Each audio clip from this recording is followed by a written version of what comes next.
کہ ایک حدیث میں نے پڑھا قیامت کے دن اللہ تبارک و تعالیٰ 3 نبیوں کے متعلق ہے، حضرت ایوب علیہ السلام، حضرت یوسف علیہ السلام اور کسی ایک نبی کے متعلق ہے کہ قیامت کے دن ان کو لایا جائے گا۔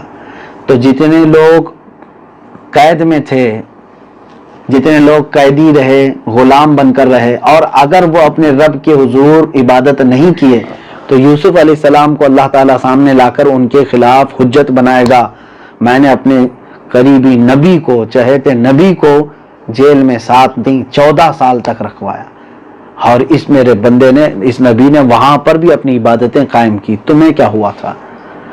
اور اسی طرح سے بیماروں کو جو شکایت کرتے تھے اور بیماریوں میں اللہ کے حضور الٹی سیدھی باتیں کرتے تھے، قیامت کے دن ان سب کو سامنے کر کے ایوب علیہ السلام کو لایا جائے گا اور فرمایا جائے گا کہ ایوب علیہ السلام کی بیماریاں ایک طرف، پوری دنیا کی تمہاری بیماریاں ایک طرف، ان کو سب تکلیفیں دی گئی پھر بھی یہ اللہ اللہ کہتے تھے، رب تبارک و تعالیٰ کا شکر بجا لاتے، اور تمہارے لیے کیا مسئلہ تھا؟ تو وہ حجت بنا کر کے لائے جائیں گے اتمام حجت کے لیے۔ عزیزان گرامی، جب کسی کے گھر میں بیمار ہوتا ہے کوئی، تو حدیث پاک میں فرشتوں کو اللہ تعالیٰ بھیجتا ہے اس کے گھر، اور پھر فرشتے رپورٹنگ کرتے ہیں، سب چیزوں کو لے کر کے اللہ کے حضور پہنچتے ہیں، جبکہ قادر مطلق اللہ ہر چیز کو دیکھ رہا ہے، لیکن اس کا ایک نظام ہے۔ رب تعالیٰ فرشتوں سے پوچھتا ہے، اس بیمار بندے کو تم نے کس حال پہ چھوڑا؟ وہ کیا کہہ رہا تھا میرے بارے میں؟ اب ظاہر سی بات ہے وہ کچھ تو کہہ رہا ہوگا۔ اگر فرشتے کہتے ہیں کہ اے اللہ ہم اس بیمار کے گھر گئے تھے، وہ تو بڑی شکایتیں کر رہا تھا کہ تو نے اس کے اوپر ظلم کر دیا، فلاں کر دیا، سارے لوگ اچھے ہیں، میں نماز پڑھ کر کے بھی بیمار ہوں، میں نیکیاں کر کے بھی بیمار ہوں۔ اللہ تبارک و تعالیٰ فرماتا ہے فرشتوں تم گواہ ہو جاؤ، اس نے میرے متعلق جیسا گمان کیا اب میں اس کے ساتھ ویسا ہی سلوک کروں گا۔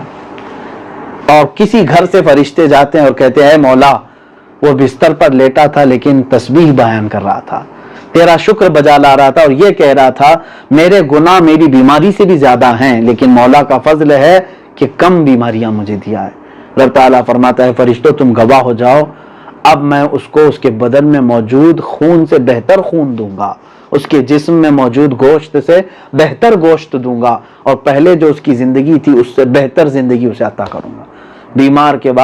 بیماری کے بعد اٹھتا ہے بندہ تو اللہ تعالیٰ نہ جانے کتنے گناہ تو ویسے ہی اس کے نکال دیتا ہے، کفارہ بنا دیتا ہے بیماری کے بستر سے اٹھنے کی۔ شرط یہ ہے کہ وہ اللہ کی بارگاہ میں شکایت نہ کیا ہو، رب قدیر کے حضور کچھ اول فول نہ بکا ہو۔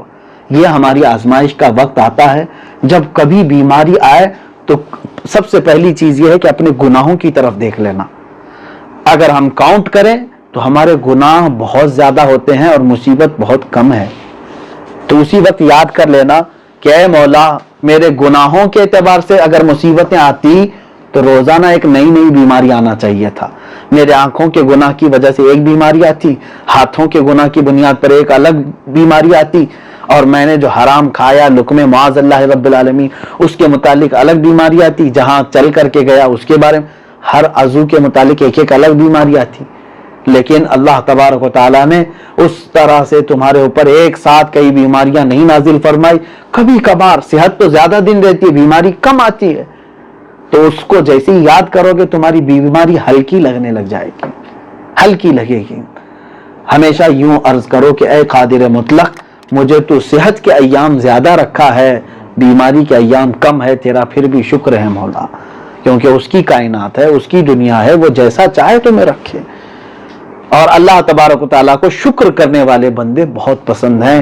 لئن شکرتم لازیدنکم، مولا نے فرمایا اگر تم شکر کرو گے تو میں تمہیں زیادہ عطا کروں گا۔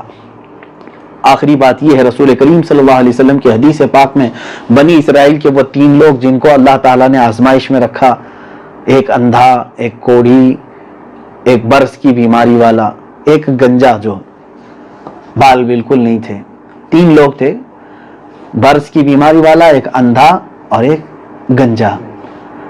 فرشتہ جو ہے ان کے پاس آیا، پہلے اس گنجے کے پاس جس کے بال ہی نہیں تھے اور اس کو جگہ جگہ بیماریاں تھی، اس سے پوچھا کیا چاہتا ہے تو؟ اس نے کہا میں یہ سب صحیح ہونا چاہتا ہوں، لوگ مجھ سے دور بھاگتے ہیں، فرشتے نے ہاتھ پھیرا, اس کے جسم پر بال آ گئے, خوبصورت ہو گیا. اور فرشتے نے اس کو جو ہے ایک اونٹ دیا, ایک اونٹنی, کہا اللہ تجھے اس مال میں برکت عطا کرے. وہ لیا اور پالنے لگ گیا. اونٹنی کے بچے ہوئے, بچوں کے بچے, بچوں کے بچے, کئی ہزار اونٹوں کا مالک بن گیا. دوسرا ایک اسی زمانے میں برس کی بیماری والا تھا, اس کے پاس بھی فرشتہ ایک عام انسان کی شکل میں گیا. اس سے بھی پوچھا تو اس نے کہا میری بیماری سے لوگ نفرت کرتے ہیں, میں غریب آدمی ہوں. فرشتے نے اس کے جسم پر ہاتھ پھیرا, اس کو سے اللہ تعالیٰ نے شفا دے دی, جسم بالکل صحیح. اور اس کو فرشتے نے ایک گائے دے دی, اس گائے میں بھی خوب برکت ہوئی, اتنی کہ وہ بھی گائے کا ریوڑ لے کر کے ایک میدان میں رہنے لگا, بڑا زمیندار. تیسرا ایک اندھا تھا جس کی آنکھیں نہیں تھی, اس کے پاس بھی فرشتہ گیا, اس نے بھی یہی خواہش کی کہ میرے آنکھیں نہیں, کاش آنکھیں ہوتی تو میں سب دیکھ سکتا تھا. اس کی آنکھوں پر فرشتے نے ہاتھ رکھا, اللہ نے اس کو بینائی عطا کی. فرشتے نے اسے ایک بکری دی, اس میں بھی بے پناہ برکت ہوئی, وہ بکریوں کا بہت بڑا مالک ہوا. یوں سمجھ لیں اس زمانے کے سب سے بڑے مال کی چیزیں میں بتا رہا ہوں, اونٹ ہے, گائے ہے, بکری ہے. اس زمانے میں آپ گاڑیوں کا کلیکشن جمع کرتے ہوں گے کہ جس کے پاس جتنی کاریں ہیں, اس زمانے میں جس کے پاس جتنے اونٹ ہیں اتنا بڑا سیٹ تھا. وہ کئی سالوں کے بعد وہی فرشتہ ایک فقیر کی شکل میں آیا, آ کر کے پہلے اس گنجے کے پاس کہا کہ اے میاں آپ کو اللہ نے بہت دیا ہے, کچھ مجھے تمہارے اونٹوں میں سے دے دو. تو اس نے کہا ابھی وقت نہیں ہے, جاؤ بابا آگے جاؤ. پھر اس نے فقیر نے کہا کہ تمہیں یاد ہے پہلے تم گنجے تھے, لوگ تمہارے پاس آتے نہیں تھے, اور ہم نے سنا ہے کہ اللہ تعالیٰ کی طرف سے کوئی بزرگ آئے تھے جنہوں نے سب تمہیں مال بھی دیا, صحت بھی دی. وہ غصے میں آ گیا, کہا اس فقیر کو کی بدتمیزی دیکھو, یہ میرا پشتینی مال ہے, میرے باپ داداؤں سے ملا ہوا ہے مجھ کو. ہاں باپ داداؤں سے یہ جائیدادیں میرے پاس آئی ہوئی ہیں, میں کب خراب تھا, میرا جسم پہلے سے صحیح سلامت. تو فرشتہ جو ہے وہ فقیر کی شکل میں گیا تھا.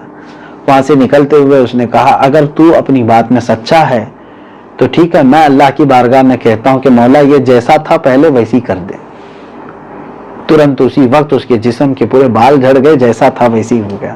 گھن آئی اس کے جسم کو دیکھتے ہی, اور اس کے سارے اونٹ ایک ساتھ ہلاک ہو گئے. دوسرے کے پاس, اس برس والی بیماری کے پاس گیا, اس نے بھی ویسی جواب دیا, یہ میرے باپ داداؤں کا مال ہے, دینے سے انکار کیا. فرشتے نے اس سے بھی کہا اگر تو سچا ہے تو اللہ تجھے ویسا ہی کر دے جیسا پہلے تھا. دیکھا تو جگہ جگہ سے سفید داغ پورے جسم پہ نکل آئے, پوری گائے اس کی مر گئی, وہ جہاں تھا وہیں رہ گیا. اس اندھے کے پاس آیا فرشتہ فقیر کی شکل میں, اس سے کہا کہ بابا تم کو اللہ نے بہت دیا ہے, مجھے کچھ دے دو.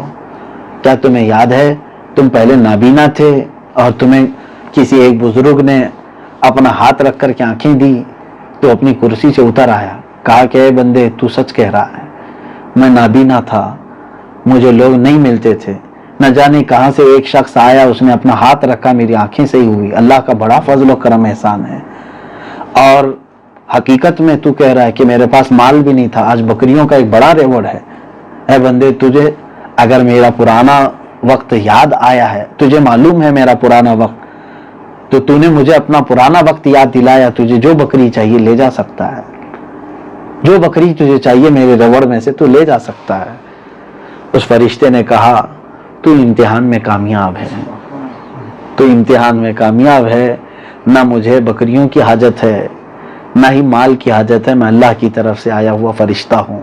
اور اللہ تبارک تعالیٰ نے حکم فرمایا کہ اے میرے فرشتے, ان دونوں کو بھی جو مال دیا گیا تھا وہ سب اس سے کئی گنا زیادہ اس بندے کو دو, کیونکہ یہ کون ہے, شکر گزار بندہ ہے. جتنا اس کے پاس مال تھا اس سے کئی گنا بڑھا کر کے اس کو دیا گیا, صحت میں اضافہ.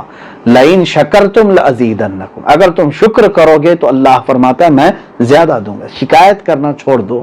اللہ کریم ہم کو شکر گزار بندوں میں بنائے.